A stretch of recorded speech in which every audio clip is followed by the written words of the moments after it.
नमस्कार, आप देख रहे हैं एम्पायर डिजिटल न्यूज। अब बढ़ते हैं प्रमुख खबरों की ओर। धौलपुर राजस्थान प्रदेश कांग्रेस कमेटी के निर्देशानुसार मनरेगा दिवस के अवसर पर जिला मुख्यालय धौलपुर में जिला कांग्रेस कमेटी एवं जिला अनुसूचित जाति विभाग कांग्रेस के संयुक्त तत्वावधान में मनरेगा मजदूरों के साथ विशाल धरना विरोध प्रदर्शन का आयोजन किया गया। कार्यक्रम सूरजमुखी पैलेस में आयोजित हुआ, जिसकी अध्यक्षता जिला कांग्रेस कमेटी के अध्यक्ष एवं विधायक संजय कुमार ने की।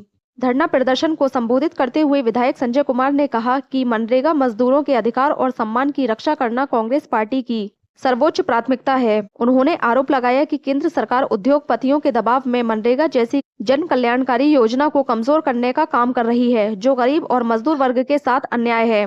कांग्रेस पार्टी गाँव, गरीब और मजदूर के हितों के लिए सड़क से लेकर संसद तक संघर्ष करेगी। धौलपुर विधायक शोभारानी कुशवाहा ने कहा कि राज्य सरकार हमें हर मोर्चे पर विफल साबित हुई है। प्रदेश में रोजगार के अवसर समाप्त हो रहे हैं और मनरेगा के मूल अधिकार आधारित स्वरूप को बनाए रखना बेहद जरूरी है। कार्यक्रम में एससी विभाग अध्यक्ष दर्शन लाल, पूर्व जिला अध्यक्ष पंडित साकेत बिहारी शर्मा, पूर्व प्रधान लाखन सिंह खिडोरा सहित कई कांग्रेस नेताओं ने केंद्र सरकार की नीतियों की आलोचना करते हुए मनरेगा को उसके मूल स्वरूप में बहाल करने की मांग की। धरने में बड़ी संख्या में मनरेगा श्रमिक, कांग्रेस पदाधिकारी एवं कार्यकर्ता मौजूद रहे। आएगी उतनी बोलूंगा भैया। आज हमने जो नरेगा का नाम बदल के बीबीजी रामजी रखा है, एआईसीसी पीसीसी के दिशा निर्देश के अनुसार हमने नरेगा मजदूर दिवस के बनाया था। हमने नरेगा के जो मेट रहे, मजदूर रहे, उनकी पीड़ा सुनी है और उनकी पीड़ा हमने मीडिया के माध्यम से मोदी जी तक पहुंचाने की कोशिश करी है। इस तरह से आपने नरेगा का नाम बदल करके बीबीजी रामजी रखा और विकसित भारत की आप बात कर रहे हो, लेकिन इसके अंदर कुछ भी नहीं है। लोग क्राइम कर रहे हैं। 60-40 का रेशो रखते आपने और कमर तो की 2 साल से नरेगा को काम नहीं मिल रहा है, कोई सेशन नहीं निकल रही, नरेगा की काम मिल नहीं रहा है, तो आप कैसे कर दोगे 50-40 के अंदर? 60-40 का रेशो बिल्कुल कटोरा घात है। दलित मजदूर लोगों की कमर आपने तोड़ के रख लिया है। कैसे आप विकसित भारत बनाओगे? आप इसलिए हमने नीति करी जिससे मजदूरों की पीड़ाओं का आपके माध्यम से वापस पहुंचा सके। धौलपुर विश्वविद्यालय अनुदान आयोग द्वारा जनवरी 2026 में जारी नए रेगुलेशन को लेकर देश भर में विरोध चल रहा है। धौलपुर जिले में राष्ट्रीय राजपूत करणी सेना के नेतृत्व में स्वर्ण समाज के प्रतिनिधियों ने आज जिला कलेक्ट्रेट पर विरोध प्रदर्शन किया। लोगों ने सरकार के खिलाफ जमकर नारेबाजी की, जिसके बाद जिला कलेक्टर को राष्ट्रपति के नाम ज्ञापन दिया। उन्होंने इस अधिसूचना को संविधान की समानता की भावना के विपरीत बताया है। उन्होंने इसे तत्काल वापस लेने की मांग करते हुए राष्ट्रपति द्रौपदी मुर्मू और प्रधानमंत्री नरेंद्र मोदी को ज्ञापन भेजा है। ज्ञापन में बताया गया है कि 15 जनवरी 2026 को भारत के राजपत्र में प्रकाशित यह अधिसूचना उच्च शिक्षा संस्थानों में जाति आधारित भेदभाव को रोकने के उद्देश्य से लाई गई है। इसके तहत सभी विश्वविद्यालयों और उच्च शिक्षण संस्थानों में 90 दिनों के भीतर इक्विटी कमेटियों के गठन का प्रावधान है, जिन्हें शिकायतों की जांच का अधिकार दिया गया है। जी, आप हम सबको पता है, देश के अंदर एक आग लगी हुई है। आग लगी है आपके भारत सरकार का दिया हुआ यूजीसी काला कानून, जो कि स्वर्ण विरोधी है, स्वर्णों के आने वाले बच्चों के लिए घातक है। और ये उन्होंने जानबूझ के षड्यंत्र के तहत अपनी वोट बैंक या उनकी क्या मंशा रही होगी, मुझे तो लगता है वो समाज से आते हैं, चाहे वो आपके शिक्षा मंत्री हो धर्मेंद्र प्रधान जी। जब उन्होंने ये काला कानून बनाया तो एक पक्षीय कार्रवाई तानाशाही क्यों की, उसी को लेके ये धौलपुर जिला में हमारे जिला अध्यक्ष ओमवीर सिंह सिकरवार सशक्त युवा हैं। हमारा श्री राष्ट्रीय राजपूत करणी सेना 22 राज्यों में निरंतर इसका विरोध कर रही है और भारत सरकार को चेताना चाहती है। कोर्ट ने उसको जब गलत माना तो आप इस कानून को वापस लो, नहीं तो तुम्हारी कुर्सी वापस हो जाएगी।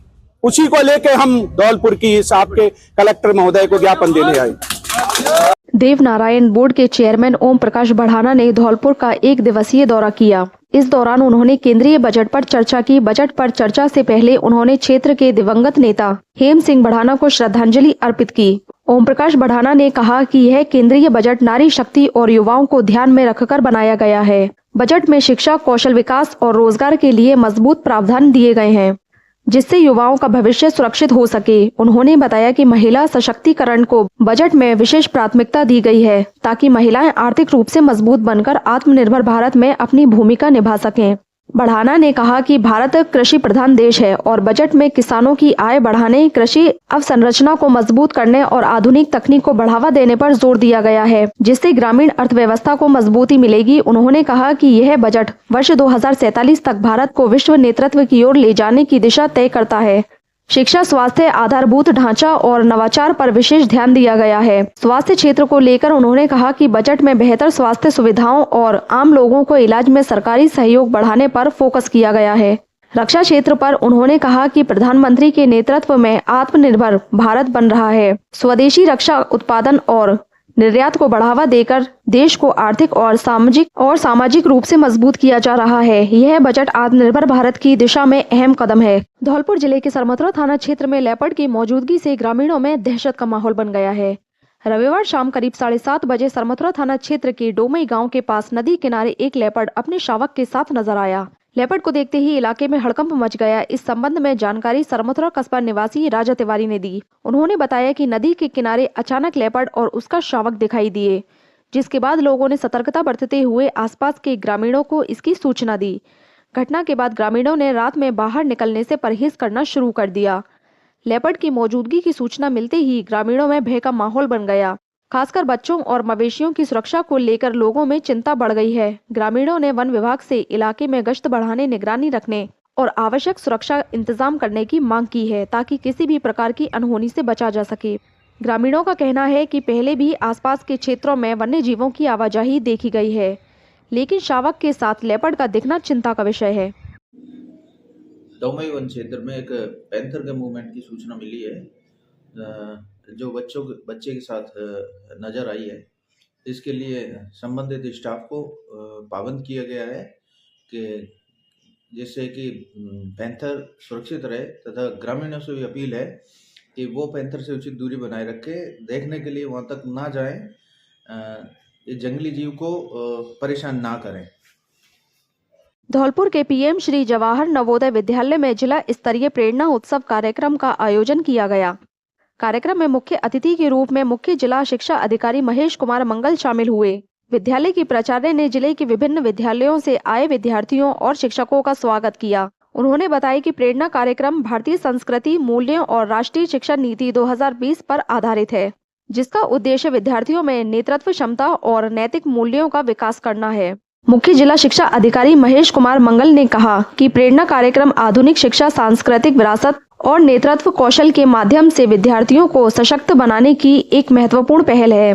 कार्यक्रम में जिले के राजकीय विद्यालयों से कक्षा 8वीं से 11वीं तक के 108 विद्यार्थियों ने भाग लिया। विद्यार्थियों ने विकसित भारत 2047 जैसे विषयों पर निबंध, विचार लेखन और चित्रकला प्रतियोगिताओं में उत्साहपूर्वक भागीदारी निभाई। प्रतियोगिताओं के आधार पर 15 छात्र और 15 छात्राओं का साक्षात्कार के लिए चयन किया गया।